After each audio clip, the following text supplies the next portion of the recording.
من الشيطان الرجيم. بسم الله الرحمن الرحيم. فبشرناه بغلام حليم فلما بلغ معه السعي قال يا بني إني أرى في المنام أني أذبحك فانظر ماذا ترى. قال يا أبت افعل ما تؤمر ستجدني إن شاء الله من الصابرين. صدق الله العظيم. وبلغنا رسوله النبي الكريم ونحن على ذلك لمن الشاهدين والشاكرين والحمد لله رب العالمين.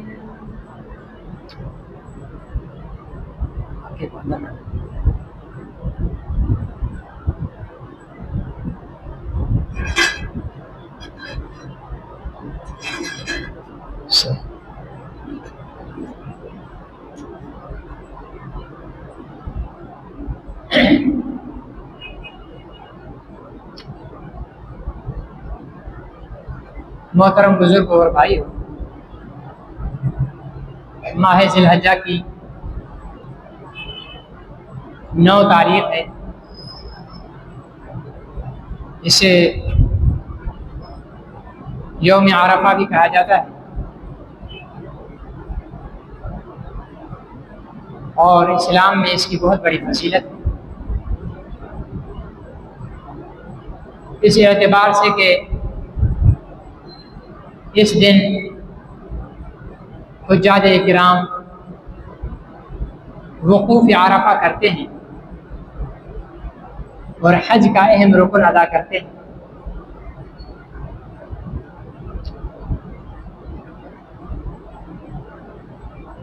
دس ذی الحجہ کو اہل اسلام کے ہاں عید الاضحیٰ کا دن ہوتا ہے. اسلام میں 2 عیدیں ہیں، ایک عید الفطر جو رمضان المبارک کے روزوں، تراویح، اعتکاف کے شکرانے کے طور پر ادا کی جاتی ہے، اور دوسری عید عید الاضحیٰ ہے. اس کے علاوہ اسلام میں کوئی اور عید نہیں ہے.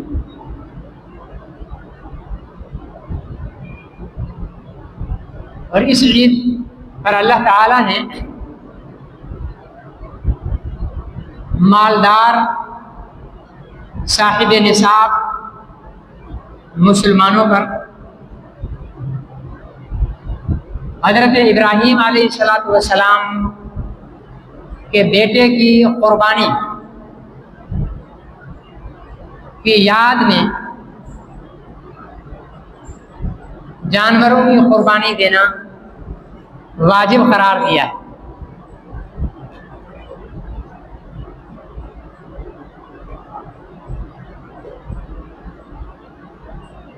حضرت ابراہیم علیہ السلام اللہ تعالیٰ کے اولو العزم پیغمبروں میں سے ہیں، اور حضور نبی کریم صلی اللہ علیہ وسلم کے جد امجد ہیں. یعنی آپ نے جن صاحبزادے کی قربانی کی تیاری فرمائی اور اللہ تعالیٰ نے ان کی جان بخشی اور اس کے بدلے میں مینڈھے کی قربانی پیش کی گئی، انہی کی نسل سے حضرت ابراہیم علیہ السلام کے صاحبزادے حضرت اسماعیل کی نسل سے حضرت محمد رسول اللہ صلی اللہ علیہ وسلم کی ولادت باسعادت ہوئی.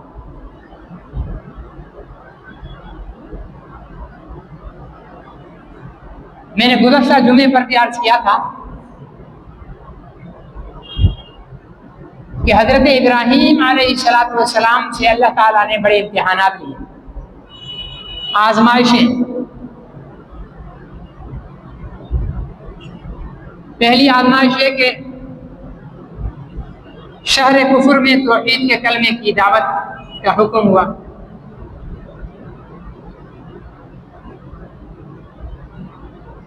دوسری آزمائش یہ کہ اللہ تعالیٰ نے جب بیٹا دیا تو بچے کی ولادت کے ساتھ یہ حکم ہوا کہ اس کو بے آب و گیاہ سرزمین مکہ مکرمہ، جو آج دنیا کا سب سے آباد ترین شہر بن چکا ہے، وہاں پر چھوڑ کے آؤ۔ وہاں پر اللہ کے حکم سے چھوڑ دیا۔ 80 سال کی عمر میں حضرت اسماعیل علیہ السلام کی ولادت ہوئی، اور بڑھاپے کی اولاد تو ویسے بھی پیاری ہوتی ہے، لیکن حضرت اسماعیل، حضرت ابراہیم کیونکہ خلیل اللہ ہے، انہیں اللہ کے علاوہ کوئی چیز زیادہ عزیز نہیں۔ وہ اپنی اہلیہ کو اور اپنے بچے کو، اسماعیل کو، وہاں چھوڑ کر آ گئے۔ پھر اسماعیل علیہ السلام کے قدموں کی رگڑ سے اللہ تعالیٰ نے زمزم کا پانی جاری فرمایا، اور اس میں ایسی برکت ڈالی کہ آج ہزاروں سال گزر گئے اور لاکھوں کروڑوں انسان وہاں سے پانی پیتے بھی ہیں، پھر گیلن کے گیلن بھر کر اپنے اپنے ملکوں میں لے بھی جاتے ہیں۔ پھر مکہ سے مدینہ تک 350-400 کلومیٹر کی مسافت پر پائپ لائن ڈال کر اہل مدینہ اور مسجد نبوی کے نمازیوں کے لیے بھی اسی زمزم کے پانی کا انتظام کیا گیا۔ نہ اس پانی کے ذائقے میں فرق آیا، نہ اس کی پانی کی پیداوار میں کمی آئی۔ جتنا نکالا گیا اللہ تعالیٰ نے اتنا عطا فرمایا۔ جب 1 سوا لاکھ لوگ جاتے تھے، یہ پانی ان کے لیے بھی کافی تھا۔ آج 20-25-30 لاکھ لوگ جاتے ہیں تو آج بھی وہ پانی کافی ہے، اور دنیا کا سب سے شفاف ترین پانی۔ دنیا کے ماہرین، کافر سائنسدانوں نے تحقیق کر کے بتایا کہ زمزم کے پانی کے اندر وہ تاثیر ہے جو دنیا کے کسی پانی میں نہیں۔ دنیا کا کتنا بھی صاف اور شفاف پانی لے کر آؤ اور اس میں غیر شفاف پانی ملا دو تو وہ شفاف پانی بھی غیر شفاف بن جائے گا۔ لیکن زمزم کے پانی کے اندر اللہ تعالیٰ نے یہ تاثیر رکھی ہے کہ اس کے چند گھونٹ پانی کے غیر شفاف پانی میں ڈال دو تو اس پانی کو بھی یہ صاف اور شفاف کر دیتا ہے۔ بہرحال مکہ مکرمہ میں آبادی ہوئی۔ جب حضرت ابراہیم کے صاحبزادے حضرت اسماعیل اپنے والد کے ساتھ چلنے کے قابل ہوئے، فلما بلغ معه السعی، جب ان کے ساتھ چلنے کے قابل ہوئے تو حضرت ابراہیم نے اپنے بیٹے سے کہا، یا بنی انی فی المنام انی اذبحک، بیٹے میں نے خواب میں دیکھا ہے کہ میں تجھے ذبح کر رہا ہوں۔ آپ کا اور میرا خواب غلط بھی ہو سکتا ہے، جھوٹا بھی ہو سکتا ہے، زیادہ بادی چیزیں کھانے کی وجہ سے، معدے کی خرابی کی وجہ سے بھی ہمیں خواب نظر آتے ہیں، لیکن نبی کا خواب حکم خدا بندی ہوتا ہے۔ نبی کے 2 طریقے ہیں، ایک کے ذریعے وحی، دوسرا خواب کے ذریعے وحی۔ حضرت ابراہیم علیہ السلام کو خواب کے ذریعے دکھایا، اور خواب کے ذریعے دکھانا بھی حضرت ابراہیم کا امتحان تھا۔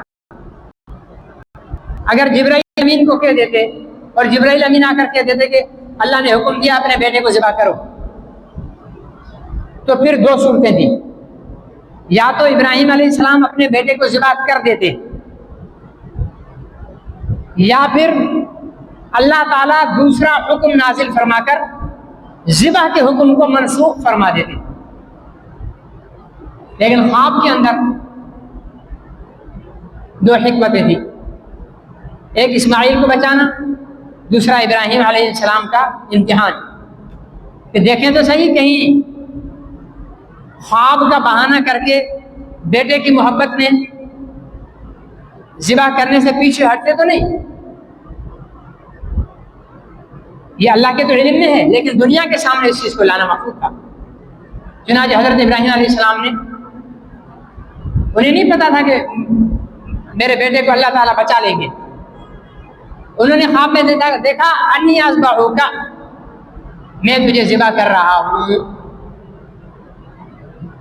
بس اتنا دیکھا، یہ نہیں دیکھا کہ میں نے ذبح کر دیا، اسماعیل کی گردن ادھر پڑی ہے، دھڑ ادھر پڑا، نہیں، انی اذبحک، میں تجھے ذبح کر رہا ہوں۔ حضرت اسماعیل کو جب کہا کہ بھائی میں نے یہ خواب دیکھا ہے، تو حضرت اسماعیل نے، نبی کے بیٹے تھے اور بعد میں خود نبی ہونے والے تھے، یہ نہیں فرمایا کہ ابا جی مجھے کیوں مار رہے ہیں، فرمایا یا ابت افعل ما تؤمر ستجدنی انشاءاللہ من الصابرین، ابا جان آپ کو جو حکم دیا گیا ہے وہ پورا کریں، باقی اگر آپ کے ذہن میں یہ ہے کہ میں مدافعت کروں گا، میں ذبح ہونے سے بھاگوں گا، بچوں گا، حیلہ بہانہ کروں گا، تو ایسی بات نہیں ہے، میں صبر کرنے والوں میں سے ہوں، صبر کے ساتھ اللہ کے نام پر ذبح ہونے کے لیے تیار۔ حضرت ابراہیم علیہ السلام حضرت اسماعیل کو لے کر مینا کی طرف روانہ ہوئے، تو راستے میں شیطان آ گیا، کیونکہ شیطان کو بھی جانا کہ یہ ایک بہت بڑی تاریخ رقم ہونے جا رہی ہے کہ باپ اپنے بیٹے کو اللہ کی رضا کے لیے ذبح کرنے جا رہا ہے، روکو، کیونکہ شیطان کی دشمنی تو چل رہی تھی کہ اللہ نے حکم دیا سجدہ کرو انسان کو، کہا کہ میں سجدہ کروں جس کو آپ نے مٹی سے بنایا ہے، فخرج فإنک رجیم، اب نکل تو مردود ہے، تو اس وقت قسم کھائی تھی کہ تیری عزت کی قسم میں ان انسانوں کو گمراہ کر، تو زور لگانے آ گیا ابراہیم علیہ السلام کو اور کہنے لگا کہ خواب ہے، اور خواب ضروری نہیں ہے کہ سچا بھی ہو، آپ خواب کی بنیاد پر اپنے معصوم بچے کو ذبح کرنا چاہتے ہیں۔ حضرت ابراہیم علیہ السلام نے پتھر اٹھائے اور بسم اللہ اللہ اکبر کہہ کر شیطان کو مارے تو وہ بھاگ گیا، اللہ نے وہاں نشان کھڑا کر دیا جس کو ہم جمرہ کہتے ہیں۔ پھر تھوڑا فاصلے پر پھر آیا، پھر بھٹکانے کی کوشش کی حضرت ابراہیم نے، پھر مارا، پھر تیسری جگہ حضرت اسماعیل علیہ السلام کو بھٹکانے کے لیے آئے کہ وہ تو باپ ہیں، آپ کے والد ہیں، بلا وجہ آپ کو ذبح کر رہے ہیں، انکار کریں آپ۔ تو انہوں نے بھی جو دیکھا اپنے والد کو اسی طرح شیطان کو بھگایا۔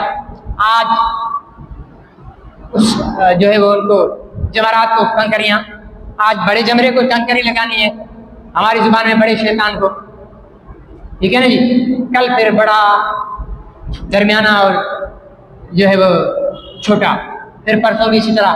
یہ سنت ابراہیم اللہ تعالیٰ نے حج والوں کے لیے لازم کر دی کہ تم نے شیطان کو کنکریاں مارنی ہیں۔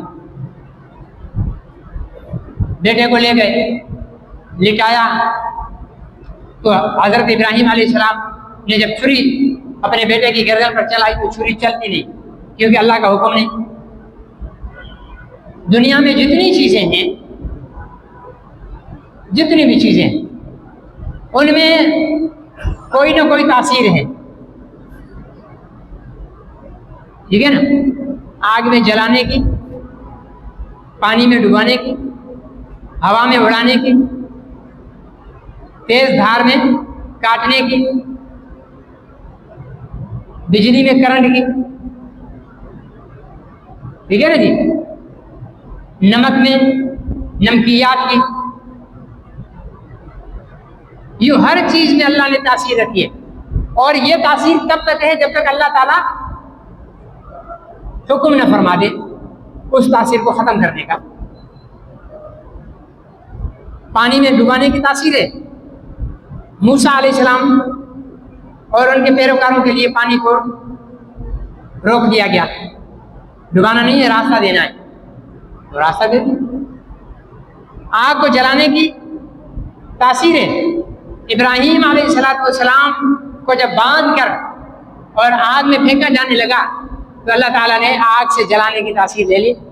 صرف ابراہیم کی ذات کے لیے، باقیوں کے لیے نہیں. مکمل تاثیر واپس نہیں لی. صرف فرمایا کہ یا نارو کونی بردم و سلامن علی ابراہیم، ابراہیم پر ٹھنڈی اور سلامتی والی ہو جا. چنانچہ آگ ٹھنڈی ہوئی ایسی کہ ابراہیم علیہ السلام کے جسم کے روئے کو بھی نہیں جلایا، اور آپ کے جسم پر جو رسیاں بندھی ہوئی تھی وہ بھی جل گئی. آج یہاں پر چھری کو اللہ کا حکم ہوا کہ تم نے نہیں جلانا ہے. چھری کو نہیں جلانا، اس کو کاٹنا نہیں ہے. اسماعیل علیہ السلام کی گردن پہ چھری چل رہی ہے، لیکن مالک نے کاٹنے کا حکم واپس لے لیا. تو ابراہیم علیہ السلام سے حضرت اسماعیل فرما رہے تھے، عرض کر رہے ہیں کہ ابا جان مجھے لگتا ہے ایسا ہے کہ آپ نے مجھے سیدھا لٹایا ہوا ہے، میرے گردن میں چھری چلا رہے ہیں، تو آپ کی نظر میرے چہرے پر پڑتی ہے تو شفقت پدری، باپ کی شفقت جوش مارتی ہے اور آپ کا زور ٹوٹ جاتا ہے. آپ ایک کام یہ کریں کہ میرے جسم کو رسی سے باندھیں، دوسرا یہ کریں کہ مجھے پیشانی کے بل لٹائیں تاکہ میرے چہرے پر آپ کی نظر نہیں پڑے اور اللہ کا حکم جلدی پورا ہو جائے. عجیب یہ دو انسان ہیں.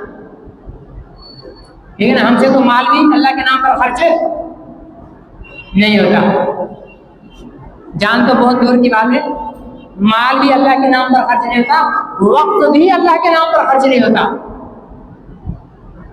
اور وہاں پر اللہ کے نام پر باپ اپنے بیٹے کو ذبح کرنے کے لیے تیار ہے اور بیٹا ذبح ہونے کے لیے تیار ہے، اور دونوں اس بات میں پریشان ہیں کہ یہ چھری کیوں نہیں چل رہی، اللہ کے حکم کو پورا کرنے میں تاخیر ہو رہی ہے. فلما اسلما وتلہ للجبین فنادیناہ یا ابراہیم. جب چھری نہیں چلی، بیٹے کو پیشانی کے بل لٹایا تو ہم نے آواز دی، ابراہیم قد صدقت الرؤیا، تم نے خواب پورا کر دیا. خواب کیا دیکھا تھا؟ انی اذبحک، میں تجھے ذبح کر رہا ہوں، اور یہاں پر بھی ذبح کر رہے ہیں. خواب پورا ہو گیا. فرمایا کہ قد صدقت الرؤیا، بس خواب پورا ہو گیا. حضرت ابراہیم جب متوجہ ہوئے تو جبرائیل جنت کا میڈا لے کر کھڑے تھے اور اسے ذبح کرنے کا حکم ہوا کہ یہ قربانی تمہارے بیٹے کے قبول، اور اس کی جگہ اللہ نے یہ میڈا دیا ہے، اس کو ذبح کرو. تو اللہ تعالیٰ نے پھر اس قربانی کو قیامت تک آنے والے اہل ایمان کے لیے، اہل ایمان میں جو صاحب نصاب ہیں ان کے لیے اس قربانی کو واجب قرار دے دیا. اگر غریب کرتا ہے تو ثواب ہے، نہیں کرتا ہے تو غریب پر گناہ نہیں، اس لیے کہ اس پر واجب نہیں. لیکن افسوس کی بات یہ ہے کہ ہم نے قربانی کی اصل روح کو پس پش ڈال دیا. قربانی کے مقصد کی طرف ہم گئے نہیں ہیں. قربانی کا مقصد کیا ہے؟ اللہ کے حکم پر سب کچھ قربان، اللہ کے حکم پر سب کچھ قربان. لیکن عملی طور پر نہیں. ہماری قربانیاں ایک فیسٹیول بن گیا ہے، ایک تماشا بن گیا ہے. یہ 1 کروڑ کا بیل خریدنے والا پہلے نمبر کا الو کا پٹھا، 5 لاکھ کا بکرا پہلے نمبر کا، بیچنے والا بھی بے وقوف اور خریدنے والا بھی بے وقوف. اب جناب ٹی وی والے آ گئے ہیں، دکھایا جا رہا ہے جی اس کو ہم نے مکھن کھلا کھلا کر پالا ہے، اس کو ہم نے بادام کھلا کر پڑھا ہے. عقل کے اندھے کہاں قرآن میں لکھا ہوا ہے کہ ایسے جانور کی قربانی کرو؟ کہاں ہے؟ جب سے یہ میڈیا میدان میں آیا ہے غریب کے لیے قربانی کرنا مشکل بن گیا.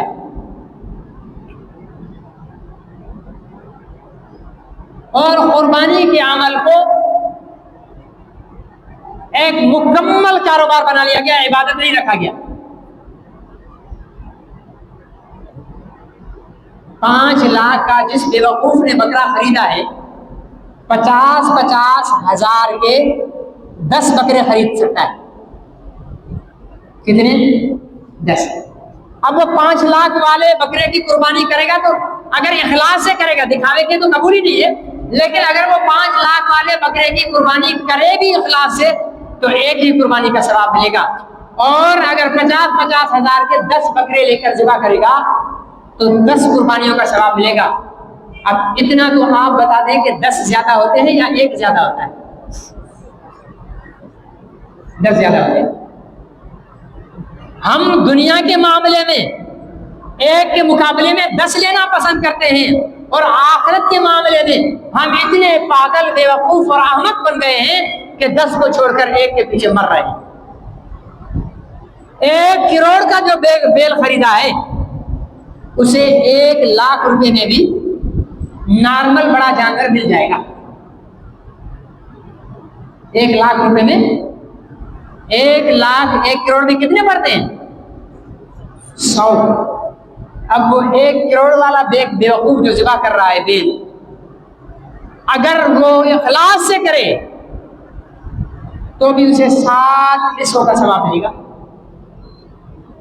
اگر وہی 1 کروڑ روپے سے 100 بیل خریدے، گائیں خریدے، بھینس خریدے، 100 جانور بڑے خریدے اور ان کی قربانی کرے تو وہ 1 زیادہ ہوتا ہے یا 100 زیادہ ہوتے ہیں؟ لیکن ہم دین کے معاملے میں اتنے نالائق، اتنے کم بخت، اتنے عقل سے پیدل اور بے وقوف ہو گئے ہیں کہ ہم یہاں پر ایک کے ثواب پر اتفاق کر رہے ہیں، اور وہ اس لیے کر رہے ہیں کہ 100 اگر خرید لیے تو عام نارمل جانور ہوں گے، کوئی واہ واہ نہیں کرے گا، لیکن یہ 1 کروڑ کا جو بیل خرید رہا ہوں اس پر دنیا واہ واہ کرے گی. تو بیٹا تو واہ واہ کرنے کے لیے قربانی کر رہا ہے، نہ تیری قربانی قبول، نہ یہ بیل تجھے کوئی آخرت میں فائدہ دے سکے گا. منہ کے بل گھسیٹ کر جہنم میں ڈال دے. یہ تو تم بیل کی قربانی کر رہے ہو. حدیث میں آتا ہے 3 بندوں کو اللہ تعالیٰ اپنی عدالت میں بلائیں گے. کون ہوں گے؟ ایک سخی، دوسرا شہید، تیسرا مولوی، خطیب، عالم. سخی کو اللہ تعالیٰ بلا کر کہیں کہ تو نے میرے لیے کیا کیا؟ وہ کہے گا یا اللہ تو نے مجھے مال دیا، میں نے تیرے غریب بندوں پر تقسیم کیا. اللہ تعالیٰ فرمائیں گے جھوٹ بولتا ہے، تو نے میرے لیے خرچ نہیں کیا، تو نے تو اس لیے خرچ کیا تاکہ لوگ کہیں واہ بھائی واہ واہ، فلانے سیٹھ صاحب، خان بہادر، چودھری صاحب، ملک صاحب، رئیس صاحب بڑا پیسہ خرچ کرتے ہیں غریبوں پر. سو لوگوں نے تجھے دنیا میں واہ واہ کر دی، اب میرے پاس تیرے لیے کوئی اجر نہیں. حکم ہوگا اس کو منہ کے بل گھسیٹ کر جہنم میں ڈال. اللہ تعالیٰ ہمیں ایسی سزا سے بچا. پھر لایا جائے گا شہید، اس سے پوچھا جائے گا تو نے کیا کیا میرے لیے؟ وہ کہے گا یا اللہ میں تیرے نام پر لڑا، جہاد میں گیا، کافروں کو مارا، پھر خود شہید ہو گیا. اللہ تعالیٰ فرمائیں گے تو جھوٹ بولتا ہے. کیوں؟ اللہ تو یہاں جانتے ہیں نا اندر کو، آپ نہیں جانتے، میں آپ کے اندر کو نہیں جانتا، لیکن وہ جانتا ہے. وہاں کسی کو انکار کی جرت نہیں ہو سکے گی. تو نے جھوٹ بولا، میرے لیے تو نے کچھ نہیں کیا، تو تو جہاد میں اس لیے شریک ہوا تھا اور اس لیے بڑھ چڑھ کر لڑ رہا تھا تاکہ لوگ تیری بہادری پر واہ واہ کریں. سو دنیا میں تیری بہادری کے چرچے ہو گئے، میرے پاس اب تیرے لیے کچھ نہیں، حکم ہوگا اس شہید کو منہ کے بل گھسیٹ کر جہنم میں ڈال۔ اللہ تعالیٰ ہمیں ایسی شہادت سے بچائے۔ تیسرا آئے گا عالم دین، مبلغ اسلام، خطیب۔ ہاں جی مولوی صاحب تم نے کیا کیا؟ یا اللہ میں نے لوگوں کو تیرے دین کی دعوت دی، تیرے دین کی طرف بلایا، تیرے نبی کی احادیث پڑھ پڑھ کر سنائی، تیرا قرآن پڑھ پڑھ کر سنایا۔ اللہ تعالیٰ فرمائیں گے تو جھوٹ بولتا ہے، تو نے میرے لیے کچھ بھی نہیں کیا، یہ سب تو نے دنیا کی واہ واہ کے لیے کیا، کہ لوگ بولے واہ بھائی خطیب، بھائی واہ بھائی کیسا عالم دین، تقریر کیا کرتا ہے۔ میرے لیے تو نے کچھ نہیں کیا، دنیا والوں نے تیری تقریر کا واہ واہ کر لیا، اب میرے پاس تیرا کوئی اجر نہیں۔ حکم ہوگا کہ اس کو بھی جہنم میں منہ کے بل گھسیٹ کرتے ہیں۔ اللہ تعالیٰ ایسے عالم ہونے سے ہماری حفاظت فرمائے۔ تو میرے بھائی جو مال خرچ کرے دکھاوے کے لیے وہ بھی جہنم میں، جو جان قربان کر دے دکھاوے کے لیے وہ بھی جہنم میں، جو علم قربان کر دے دکھاوے کے لیے وہ بھی جہنم میں۔ یہ تیرے 1 کروڑ کے بیل کی تو کوئی مدت ہی نہیں ہے، اس لیے دکھاوے بند کرو، اللہ کو دکھانے کے لیے کرو۔ اور اللہ تعالیٰ تو بغیر ٹی وی کی اسکرین پر آئے بھی دیکھ لیتا ہے، اللہ تعالیٰ پورے محلے کو جمع کر کے دکھانے کے بغیر بھی دیکھ لیتا ہے۔ بس نارمل جانور ہو، ٹھیک ٹھاک ہو، تندرست ہو۔ ہمارے یہاں تو جانور لیتے وقت گوشت کا حساب لگاتے ہیں، اس کا حساب لگاتے ہیں، ہاں جی یہ کتنے من ہوگا؟ 8 من ہوگا، ہاں جی 8 من کا ہوگا۔ کھانے کے لیے کر رہا ہے، اللہ کے لیے کر رہا ہے، تو گوشت کے من کیوں گن رہا ہے؟ تو یہ رسومات سے دور ہو جاؤ، سادگی اپناؤ، سادے جانور خرید کرو۔ یہ ہمارے اپنے کرتوتوں کی وجہ سے منڈیاں اتنی اونچی چلی گئی، لوگوں نے اس کو پہلے نارمل لوگ اپنے گھروں میں بیچے جانور پالتے تھے، گھر سے اٹھایا اور منڈی میں لے آئے، جنگل چرا کر ان کو پالتے تھے، ان کا بھی اتنا خرچہ نہیں آتا تھا، نارمل ہمیں مل جاتا تھا۔ اور اب باقاعدہ ہم تیاریاں کرتے ہیں، ٹھیک ہے نا، پالتے ہیں، پھر ان کی خوراکیں لگاتے ہیں، ان کے وزن بڑھاتے ہیں، پھر ان کی گولیاں لگاتے ہیں۔ قربانی کی روح کو ختم کر دیا۔ لیکن جو اللہ کے لیے قربانی کرے گا اس کا ثواب سن لو، اللہ کے لیے قربانی کرنے والا، اللہ کی رضا کے لیے، محلے والوں پر دھاک بٹھانے کے لیے نہیں، محلے والوں کی واہ واہ سمیٹنے کے لیے نہیں، اللہ کے لیے۔ فرمایا جب اللہ کے لیے قربانی کرنے والا جب قربانی کے جانور کی گردن پر چھری پھیرتا ہے، چھری پھیرنے کے بعد اس کی گردن سے جو خون نکلتا ہے وہ خون زمین پر بعد میں گرتا ہے، اللہ تعالیٰ اس کے تمام گناہ پہلے معاف کر دیتے ہیں۔ اتنی سی چیز پر چھری پھیری، خون زمین پر نکلا، جانور کو جب لٹاتے ہیں تو اس کی گردن اور زمین کے درمیان 10 فٹ کا فاصلہ ہوتا ہے، 2-4 انچ کا فاصلہ ہوتا ہے، یہاں سے خون نکلا، زمین پر گرنے سے پہلے جو قربانی کر رہا ہے اس کو گناہ معاف۔ کب؟ جب دکھلاوا نہ ہو، خالص اللہ کی رضا ہو، اللہ تعالیٰ کو راضی کرنے کے لیے ہو سب کچھ، تب یہ ہوتا ہے۔ اور پھر حضور علیہ السلام نے فرمایا جو قربانی نہیں کر رہے ہماری عیدگاہوں میں نہیں آؤ۔ اتنی سخت وعید ہے، گنجائش رکھنے والے کے پاس اگر قربانی نہ ہو تو میرے آقا کریم نے فرمایا پھر ہماری عیدگاہوں میں تم نہ آؤ، ہمارا تم سے کوئی واسطہ نہیں۔ اتنی ضروری ہے قربانی، جانور کے بال، کھال، ہڈی سب تمہارے کھاتے میں۔ اور فرمایا کہ جس جانور کی قربانی کر رہے ہو اس کے جسم پر جتنے بال ہیں